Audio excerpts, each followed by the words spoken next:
clear, based on not only the vector of attack, that is how the attack was executed, what we know, what's been revealed publicly, as well as sort of what's happened since, that this has got to be a foreign power and it's not a criminal network. Why do I say that? Because the government now, in response to this, has been looking on the dark web. There are websites in which, if it had been a criminal enterprise, the value in that information is to sell it, and you sell it on the dark web.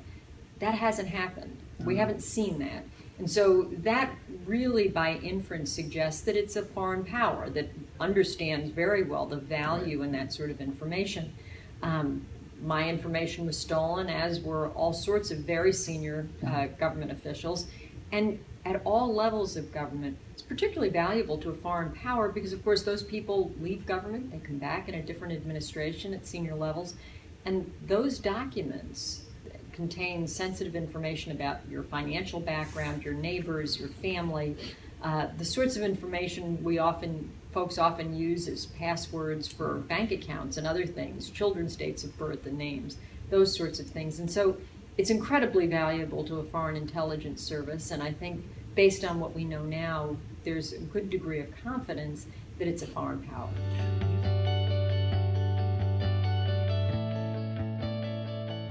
So I think it's, again, pretty clear that folks in the government and experts who've looked at the information believe it's China. It's the question, the remaining question is whether or not you can connect it to actually the Chinese government. And that's the last step. But it's hard to imagine, with the control and the sophistication of the Chinese authorities, that it could have happened from their soil without their knowledge and permission. And so I think that there's a pretty good sense that this is certainly the Chinese government, if not actually having committed the attack themselves, used a proxy from their soil. You know, I have to say, the current administration has done a number of things that I think we can say have not been very effective. You know, indicting members of the PLA, the People's Liberation Army, the recent démarche. You feel good when you do them, but you don't expect it's going to have much of an impact. There's got to be a means by which we, the United States, engage the Chinese on this issue candidly. Look, intelligence services are going to do what they do from both sides, but there's got to be sort of some reasonable understanding about where the boundary lines are. And there hasn't been a really good direct conversation. Oftentimes those sorts of conversations begin in what you and I know as a track two, that is formers. So former government officials, the Henry Kissingers, the Sam Nuns of this world, are able to engage former Chinese officials. That has begun. The question is, can that gain enough momentum and become substantive enough to form the basis of a government-to-government dialogue? Well, look, I think some of this has got to do with attribution. As I said to you, it's not entirely clear, although people have some degree of confidence. The other thing is, we have to be careful about escalating it. We and the Chinese are both among the most sophisticated cyber actors in the world. And what you don't want to have, if you think back to the Cold War, we didn't want a miscalculation in terms of nuclear deterrence. This is kind of the new nuclear, if you will. Right. And so what we cannot afford, because of the huge potential for economic consequence in the current environment, is to have a miscalculation, and I think that's the real concern.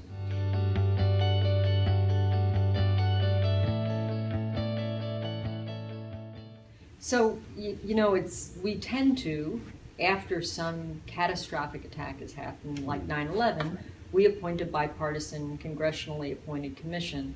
We give them all kinds of legal authorities to conduct hearings, to review documents, to interview government officials, to try and understand why something catastrophic happened. And so, having been in government and sort of answered the demands of those, I think we need to have a mindset that what we want to do is have those commissions before there's the catastrophic attack, to try and build bipartisan consensus about the sorts of measures we need to take. You know, this is an election year, and so the suggestion has gotten very little attention and very little traction, much to my frustration. I had hoped after the OPM breaches that it might get more. I mean, this is work that could be done in advance of a new administration and to provide a blueprint to a new administration of either party. So I haven't given up, but I am disappointed that in this political environment, the substance doesn't seem to get much attention. I do think we need to try and, in the interim, rebuild the relationship of trust between the private sector and the government. In the wake of Snowden, you know, we talk about the U.S. government capability that was lost, the secrets that have been exposed, and how that's been to the advantage of the bad guys. What we don't really talk about is what that did to the relationship between the private sector and the U.S. government. Frankly, I can't overstate for you, in a world where technology is being sort of advanced at lightning speed, the government needs to have a partner that they can talk to. That doesn't mean that the private sector is going to do that at the expense of their shareholders or their fiduciary responsibilities. They're not. But there's no reason not to have a dialogue. How does the government train and recruit real expertise in the technology area? What are the kinds of issues that the government should be anticipating to be able to fully execute their legal authorities? Those sorts of dialogues are happening less and sometimes not at all. CEOs are unwilling to engage. And so I really think we have to begin now to rebuild that relationship. And there are...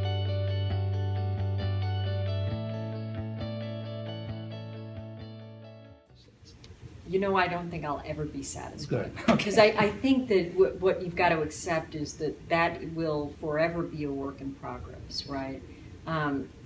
Abdul Muttalib, the underwear bomber, right? We saw the visa request fall between the cracks of agencies. I can remember when the new administration came in, John Brennan, who took over my old White House job for President Obama. He's now the CIA director. But when he came in, he very graciously invited me in for a conversation. And I can remember saying to him, it's the least glamorous thing that you do in the White House is to make sure the agencies are talking to each other.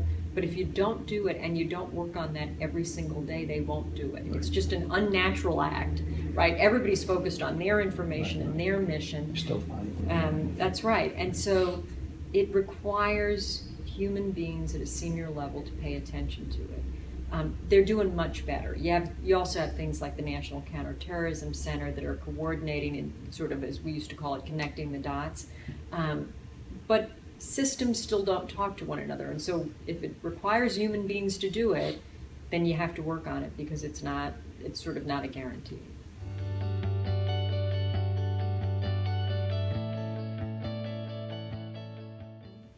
You know, I have a different appreciation now that the private sector has a responsibility to their shareholders, to their owners.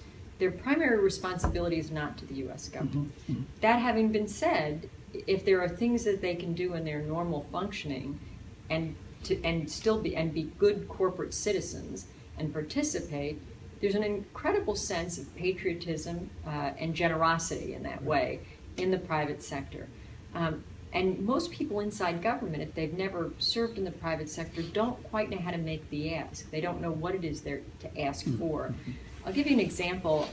So FEMA really, at its essence, is a supply chain organization. There's a crisis and they've got to move tarps and water.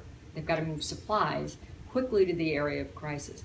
Well, there are companies throughout the United States that manage international supply chains as a core function of their business. They have deep expertise. And the answer is, I think, by and large, we need to have a better, more healthy exchange of talent between the private sector and the government. There are impediments to that, but they're not hard. They're just sort of bureaucratic. We do that with academia. You know, professors can come into the government for 2 years and then go back and not lose tenure.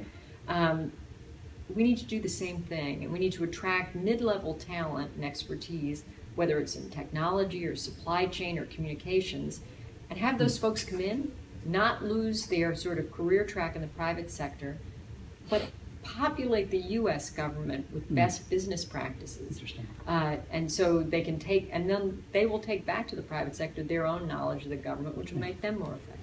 That was It's interesting because they have a different sort of focus, right? Al-Qaeda tried to keep secret their communications, their objectives, their goals, other than to say they wanted to fight the West. ISIS, we know, sort of promotes their own propaganda. Horrific as it is, they loudly proclaim it. And so we've seen beheading videos, the burning of the Jordanian pilot, the sorts of things you wouldn't have seen out of Al-Qaeda. The Islamic State focuses on what I call the near enemy. So they're very focused on establishing the caliphate. The caliphate for them is real. They're fighting for actual physical territory. Al-Qaeda, the enemy was the far enemy, the West. The caliphate was notional. Because ISIS has made the actual physical establishment of the caliphate a priority, it's fueled their momentum.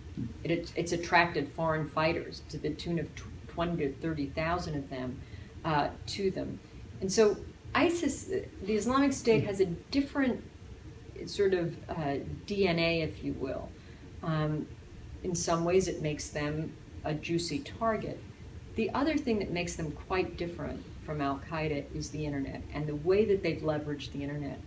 We think of a physical battle as being air, sea, space, right, land. Well, the Islamic State has made the internet a battle space, and they've made it one that forces us, frankly, to adjust our thinking about that. We must defeat and deny them that battle space just as we try to do others. They use it for recruitment, training, propaganda, the dissemination of bomb-making equipment and materials.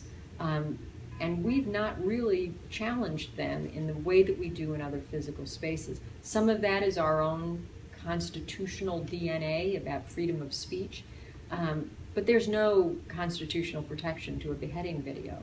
And it's enormously damaging to us, to our national security, when they can literally sit in an internet cafe in Raqqa and send that stuff over here and inspire or recruit a lone wolf or cell to carry out an attack like Chattanooga or the one in Garland, Texas. And so I really think we're playing catch up there, and that's been a real advantage for the Islamic State that Al-Qaeda never really understood.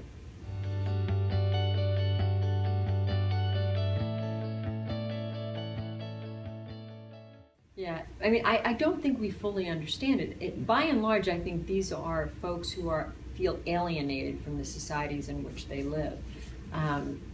You know, I always thought that the melting pot of the United States has been, in many ways, our great protection. Right. It's not true with our European allies, where immigrants feel like second and third class citizens or have watched their parents treated poorly. They've not had the same opportunities. In some ways, I do think that it's a protection. It has been a protection here in the United States. But even here, people feel alienated and feel denied opportunity. And the urgency, the sense of urgency and the success, the actual establishment of the caliphate, gives people a sense of belonging. You can come here, there's a role for you here, you're serving some higher purpose. And so while it's an anathema to you and I, this is something we're going to have to contend with for a long time. Some of this is we're dealing with the effects of what is a fundamental struggle inside Sunni Islam. I think there is a battle between Shia and Sunni, between sort of the pillars of Iran on the Shia side and Saudi Arabia on the Sunni side, but there's also a struggle for the heart of Sunni Islam, all the way from a more moderate sort of interpretation. There is, at the most conservative end, a Salafist interpretation that's right in Saudi Arabia, and then beyond that there is the Islamic State. And really, this is for the Arab world to resolve, and we are collateral damage, if you will. We become victim by being sucked into this.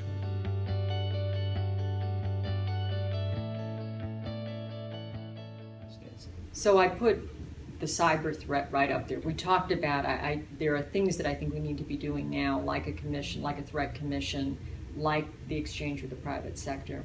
Counter-proliferation, I am deeply worried about an increase in proliferation of nuclear and nuclear-related materials. I think with the Iranian deal, we already see the Sunni Arab states talking about acquiring nuclear capability.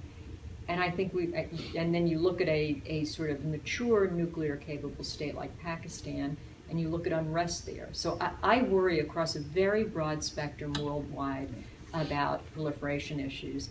President Obama has had this nuclear security summit. He's increased sort of dialogue and cooperation worldwide about that, and that is much to his credit. But I think we really need to understand as a global community how we're going to deal with the inevitable proliferation issue. We are going to continue to, Ray Odierno, before his retirement, the Army Chief of Staff, talked about the terrorism and the Islamic State as being a 10 to 20-year battle.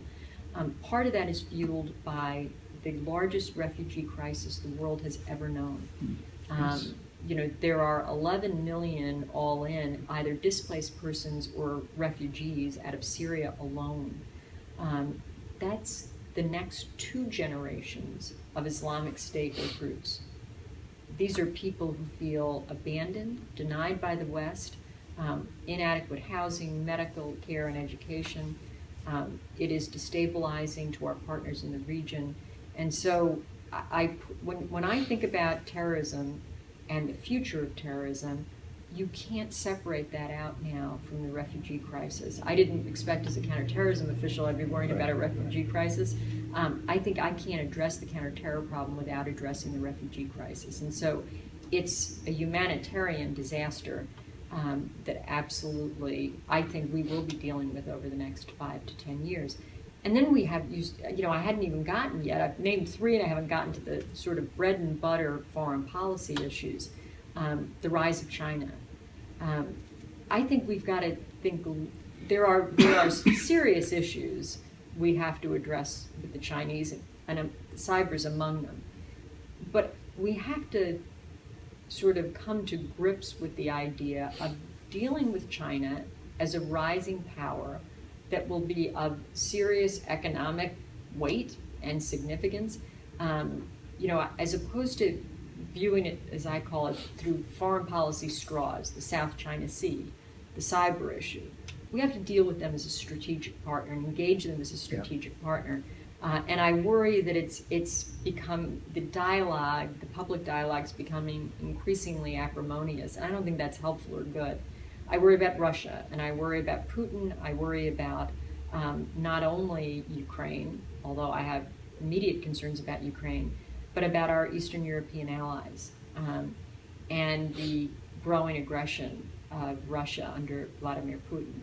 And I think we have to be talking about that at a strategic level. We can't just shut him down. He has to be dealt with as a strategic partner. And we have to confront the issues that concern us, and we have to look for ways in which we can cooperate with him. And I guess the last piece, I think it's unfortunate that there's a whole generation of people who've grown up in a post-9/11 world who look at the Middle East, Syria, Yemen, North Africa, Libya, Saudi Arabia, Bahrain, as this sort of chaotic, conflict-prone area, and know it only otherwise as the oil producer of the world. I must tell you, they are very important strategic partners. And if I had to add one last issue to the list, I would encourage thinking about a Marshall Plan for the Middle East.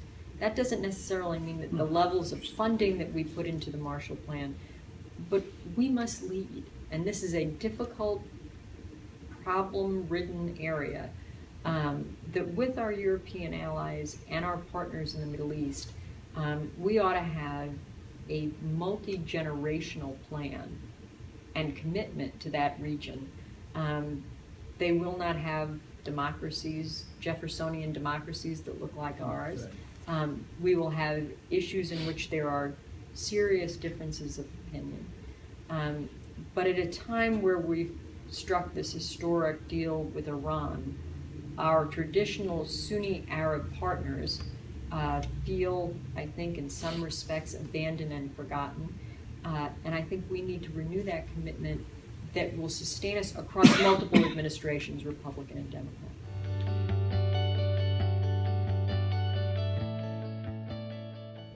Climate change has got to be on the list of long-term issues, right? Because with increasing temperatures, we will inevitably see more natural disasters, and with more natural disasters becomes increasing sources of instability and chaos, areas that are ungoverned or poorly governed, and we will be drawn into conflict. And so, the area that it's funny when I think of the environment, the first area that I think of as a source of conflict is water.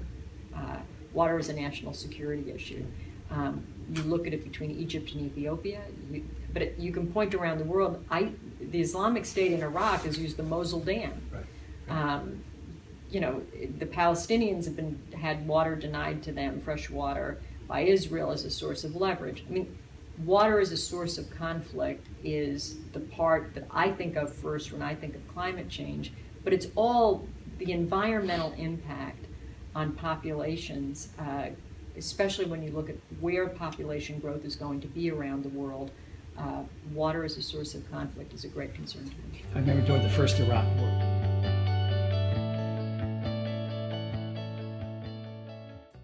I think that the world misses American leadership. That doesn't mean the United States setting policy for the world. It doesn't mean the United States necessarily having its way in terms of, or deciding what a particular outcome should be. But I will say, you look at a place like Libya, where the United States led a coalition and then walked away from it. And what happened? Libya is in complete chaos. There's the rise of extremism. It doesn't have a functioning government.